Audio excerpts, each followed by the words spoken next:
Governor Olurotimi Akeredolu will be remembered for championing the end of Fulani activities in the South as Nigerians, Southerners hail him. Hello, my wonderful people.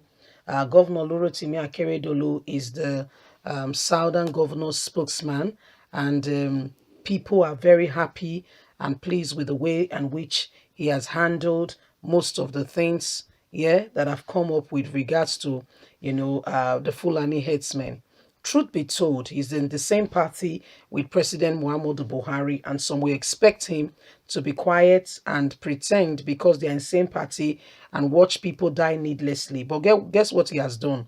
From the very onset, he has not been quiet. He has spoken and has said this is not acceptable. You cannot come here and begin to, carry all kinds of atrocities on my people, destroying their lives and property and expecting that I will smile and just give you a thumbs up that you are doing very well. Excuse me, you're not doing well. If my people cannot be safe, there is no need for me to be in politics. He's one of the first governors who said Fulani should vacate his forest, the forest in Ondo State, and all hell break loose.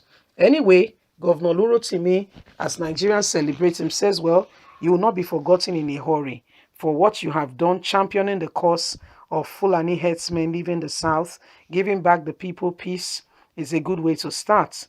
Please don't forget to give us a thumbs up, subscribe if this is your first time. Let's get all the details. Governor Olurotimi Akeredolu will be remembered for championing the end of Fulani herdsmen activities in the South.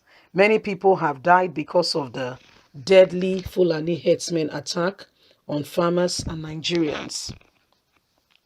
Properties worth millions of dollars have been destroyed by the killer Fulani herdsmen activities. Not everybody will have the courage to supervise the implement the Asaba Declaration, if not for the people like the governor, some of the people like Governor of Ondo State, Mr. Rotimi Akeredolu. The Asaba Declaration wouldn't have happened. If it was led by people like the Imo State Governor, nothing would have happened. Most of the time, people don't know that people at the end of a fair are like the ghosts of the association. The reason is that their decision will either make or mar people's general opinion. Many Nigerians are expecting anything to change and will rescue and do whatever they want to do, Fulani herdsmen, in this whole activity. I believe that some of the victims during the encounter with the herdsmen would be crying and pointing fingers at the government, who didn't do anything to save their lives from the evil, bloodthirsty, sucking demons. But the leadership of the southern governors, led by the fearless Olurotimi, conceived and came up to say cattle rearing is a personal business. It's not a national issue. The bloody group would have only continued to spill innocent blood of harmless, unsuspected Nigerians. The Asaba gathering was organized, championed by Governor Olurotimi Akeredolu, who called the meeting. And the backbiting, threats to life, etc. that happened, and making sure that the deadline was mapped out. Not many leaders would have done what he did. Some would have surrendered to pressure. Did you know he was pressured left, right, and center, even right from the presidency? Assuming that the Imo State governor was the head of this organization, the bill would have died a natural death in the incubator because of what? The leadership. He's the only southern governors who did not convey for both meeting and has released a video saying he's not part of it. Fulani herdsmen can move around. Akeredolu has rewritten history and has written his name in gold. Why? Hope will forever be remembered as a traitor, a man, a character in the Bible, Judas. What you do today will speak to tomorrow. Many Nigerians have gone ahead praying for Governor Olurotimi Akeredolu, others saluting his courage, asking other governors to follow suit.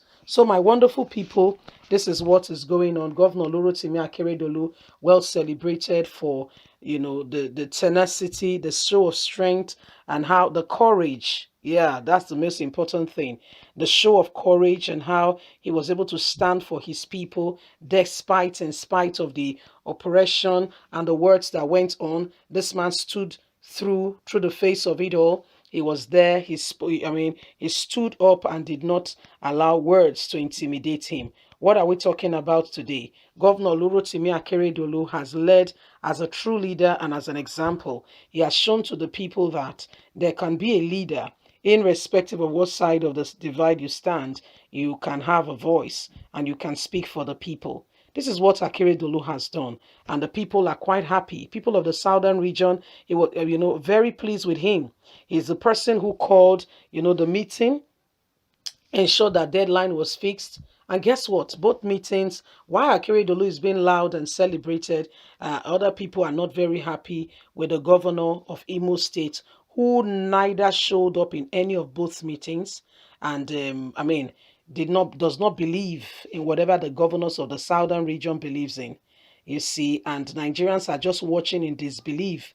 This man, like, seriously, are you being serious right now? Sadly, it is what it is. Yeah, sadly, it is what it is. And Nigerians are just watching on, you see. So, whatever is happening today, the songwriter says you will reap whatever you sow. And that's what the songwriter says. Say, whatever you sow, you will reap. You see, you have an opportunity today to change lives. What are you doing about it? You have opportunity today with all that is at your disposal to ensure that you leave a legacy that would outlive you. You being rich today, I just want to give you my father keep reminding us every single day. My dad, oh, he will keep reminding us. He said, don't take a rich man today to be a rich man forever. He said, 10 years' time, that rich man you are calling rich man today will not be a rich man, so to say, with the economy and the way life has become 10 years' time. What does he mean by that? You see, it was showing us a very particular building that in those days, women ran after this man because of, this building he had. Oh, they said he was a rich man. He married so many innocent girls. Many people, they push their daughters to him. Oh, this man, he's so rich. He has he's not a bungalow. He has built upstairs.